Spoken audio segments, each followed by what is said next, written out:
In this video, I'll show you how to download the official ISO file for Windows 11 LTSC Enterprise. If you find this video helpful, consider subscribing, liking, and sharing the video.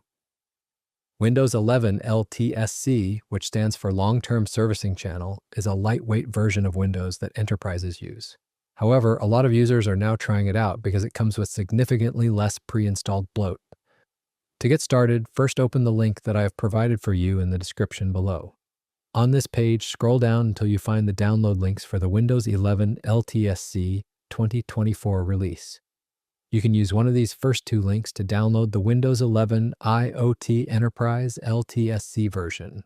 Alternatively, you can scroll down further to find the links for the standard Windows 11 Enterprise LTSC. Simply click on the link that corresponds to the language you want. And on the next page, click the Download File button.